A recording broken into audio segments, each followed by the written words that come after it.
नमस्कार दोस्तों, एक बार फिर से स्वागत है आपका हमारे चैनल पर। तो फ्रेंड्स, आज की कहानी को शुरू करने से पहले आप सभी से एक छोटी सी रिक्वेस्ट है, हमारे चैनल को सब्सक्राइब करिएगा। तो चलिए स्टार्ट करते हैं आज की कहानी। एक समय की बात है, एक गांव के पास बड़ी सी नदी बहती थी। गांव के लोगों ने नदी पार करने के लिए उस पर एक छोटा सा पुल बना रखा था, लेकिन उस पुल की चौड़ाई बहुत ही कम थी, इतनी कम कि एक बार में केवल एक ही व्यक्ति उसको पार कर सकता था। एक दिन एक भेड़ नदी पर बने उस पुल को पार कर रही थी। पुल पर चलते चलते उसने देखा कि सामने से दूसरी भेड़ उसी पुल पर आ रही है और कुछ ही देर में दोनों भेड़ पुल के बीचों बीच पहुंच गई। पुल को एक बार में केवल एक ही भेड़ पार कर सकती थी, इसीलिए दोनों भेड़ें कुछ देर तक इंतजार करती रही कि सामने वाली भेड़ पीछे हट जाएगी, लेकिन ऐसा नहीं हुआ। दोनों में से कोई भी भेड़ अपनी जगह से नहीं हिली, बल्कि एक जगह खड़ी रही।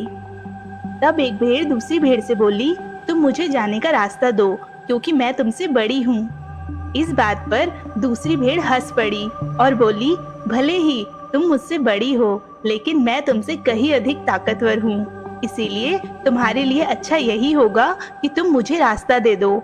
इसी प्रकार दोनों में बहुत देर तक बहस चलती रही और कोई भी पीछे हटने के लिए राजी नहीं हुआ। कुछ देर बाद बहस की सीमा इस हद तक बढ़ गई कि दोनों में लड़ाई शुरू हो गई। दोनों अपने सींगों से एक दूसरे पर वार करने लगी। इसका परिणाम यह हुआ कि उनका संतुलन बिगड़ा और वे दोनों पुल से नीचे नदी में जा गिरी। नीचे नदी की तेज धार उनको बहा ले गई और अंत में दोनों मर गई।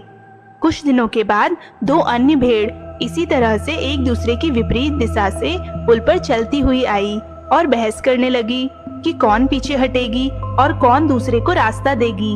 इस बार एक भेड़ ने समझदारी से काम लिया और कुछ देर सोचकर दूसरी भेड़ से बोली, इस पुल की चौड़ाई बहुत ही कम है, इसे एक बार में एक ही भेड़ पार कर सकती है, इसीलिए हमें आपस में लड़ने की मूर्खता नहीं करनी चाहिए, क्योंकि नीचे नदी की तेज धारा बह रही है।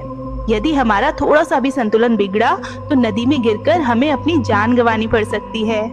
इसीलिए मैं पुल पर लेट जाती हूँ और तुम लांघकर इस पुल को पार कर सकती हो और दूसरी ओर आसानी से जा सकती हो। दूसरी भेड़ को भी ये बात समझदारी भरी लगी। उसने पहली भेड़ की बात मान ली। पहली भेड़ पुल पर लेट गई और दूसरी भेड़ उसे लांघकर दूसरी ओर चली गई। इस तरह से दोनों ने पुल को पार कर लिया। तो दोस्तों, इन्हीं छोटी छोटी कहानियों से हमें जानने को मिलता है कि क्रोध और अहंकार हमेशा बर्बादी की ओर ले जाता है। समझदार व्यक्ति वही है जो परिस्थितियों के अनुसार ढल जाए, न कि क्रोध और अहंकार से भरकर अपना नुकसान करा ले। इसीलिए हमें समझदारी से काम लेते हुए समस्याओं का समाधान निकालना चाहिए।